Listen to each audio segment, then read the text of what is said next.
G'day guys, it's a beautiful evening to walk the banks and chase some Australian native fish. My experience tells me I'm more likely to encounter a yellow belly than a cod in this particular stretch, but I'll be happy to catch anything.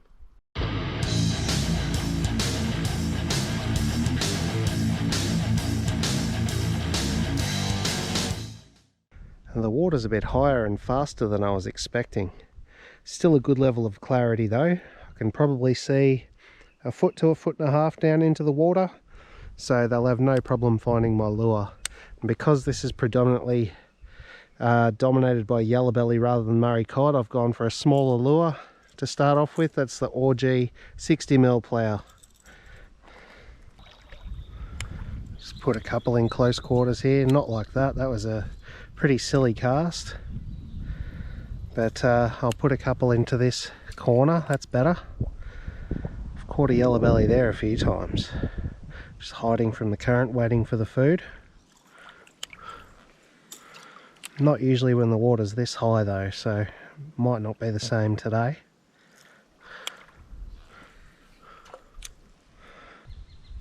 Well, it's been very quiet so far, no sign of a fish. Haven't felt a touch or anything. I've bumped plenty of logs, even though I can't see them. The water's probably about a foot and a half higher than I'm used to, but luckily I know where most of the big snags are, so I can fish them anyway. Having said that, still no fish.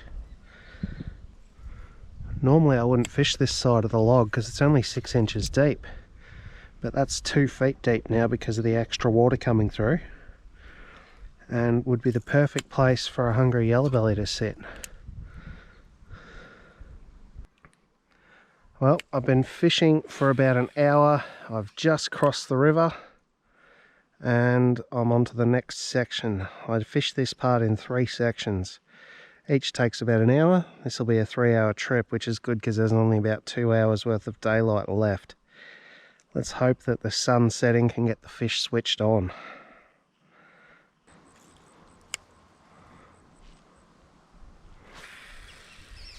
Oh, that deserves a fish, and I know if I say that I'm probably not going to catch one, but geez, that was a nice cast, even if I do say so myself.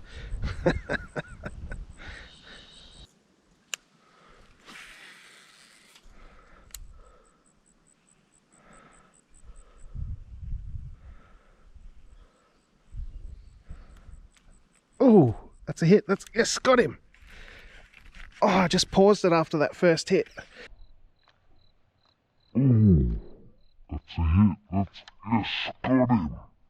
He feels decent. I don't think that's a yellow belly. I think that's a Murray Cod. You ripper. I haven't pulled a Murray Cod out of this section before. I thought I came... Oh, he's necked the lure. Okay, where can I get to the water? Maybe up there. Looks a bit flatter. Come on, matey. Let's have a look at ya. Safe to say you're not getting unhooked. Not by yourself anyway, that thing's down your throat.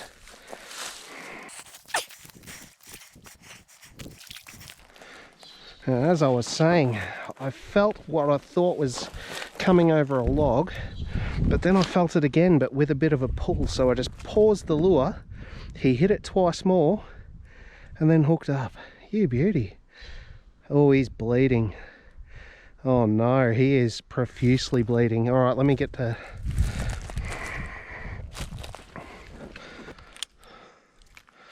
Oh no. He has necked that to the nth degree and he is profusely bleeding. I might be having to keep this fish if he's legal. What's the implications of a fish gonna die and it's undersized? Do you keep it or do you put it back and hope for the best? Because I don't think this one's gonna survive. I really don't. Righto mate, let's get a look at ya. Whoa, nearly fell. Oh, that is a bloody nice Murray Cod. He's just about legal. I put him in the low 50s, 53, 54, if not 55 on the dot. He is an absolutely beautiful cod. And I've pinned him in the gills, so I need to get him unhooked and swimming away as quick as I can.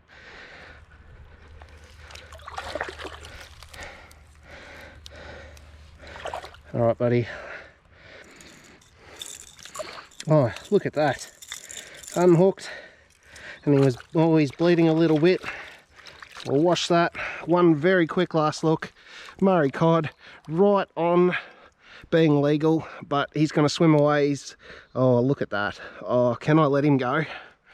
I don't know if he's going to live, guys. There is so much blood. Oh, I don't have a tape measure. I'm in all sorts of trouble here. What do I do? Oh, goodness me.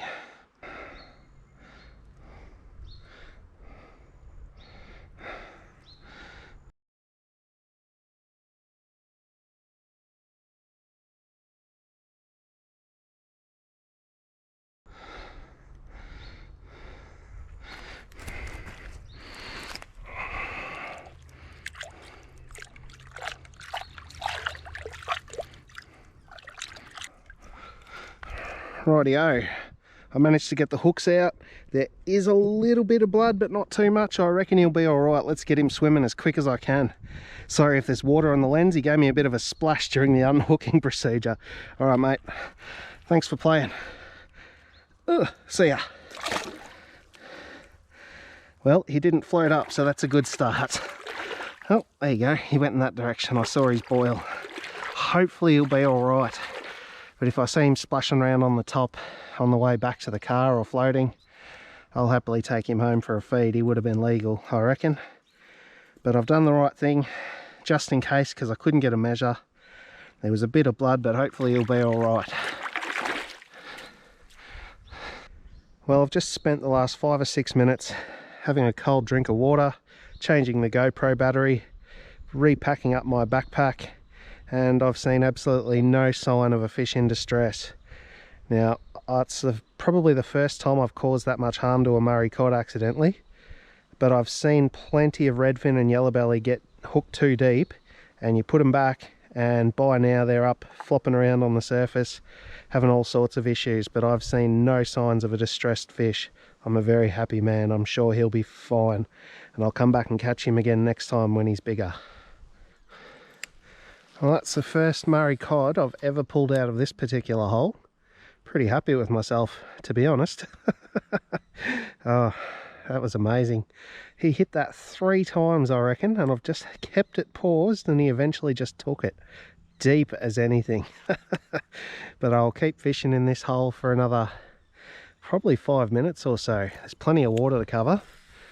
So if there's any sign he's going to have some issues, I'll definitely see him before I move on upstream. Well, I was certain this was going to be a fishless trip the way things were going. There was no sign of a fish anywhere. And then along came that absolutely magnificent specimen of a Murray Cod that was borderline legal and brightened up my session. I'm actually really excited to tie on a little Coolabung Cod Walker surface paddler. Now, as soon as the sun dips behind that hill, I reckon that'll be the plan. Well, that's good and snagged, but I can see the bottom out there, so I reckon as long as I can get to over there, I can go get my lure back.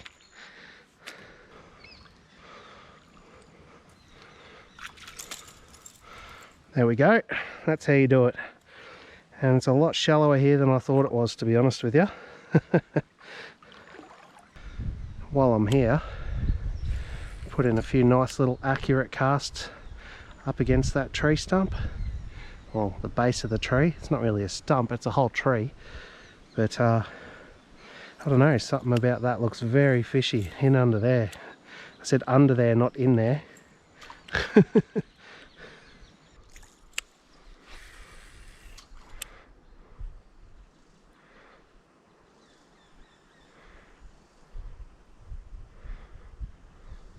Ooh, just had a hit right there in the middle. Didn't come back like the last one though. A few more casts is definitely warranted. I'll cast into the same spot so it follows the same trajectory through the water column. With a bit of luck he'll come back.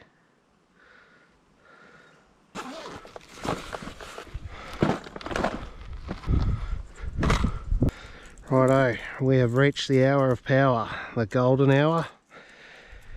It's actually more like a golden half an hour. I've got about 30 minutes of daylight left. Taken off the orgy, and I'm going to go with a little surface paddler. Not too little.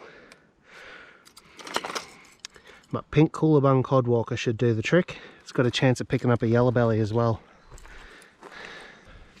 Well, I'm going to let the Coolabung codwalker do the talking as I fish my way back to the car. With a bit of luck, it'll also do some catching as well as talking. If you listen carefully, you can hear what it's saying. Plop, plop, plop, plop, plop, plop, plop, plop, plop, plop, plop, plop. I am back in the hole where I caught the Murray Cod earlier. Now, I very much doubt he's going to be silly enough to take another lure tonight, especially after he was hooked a bit nastily.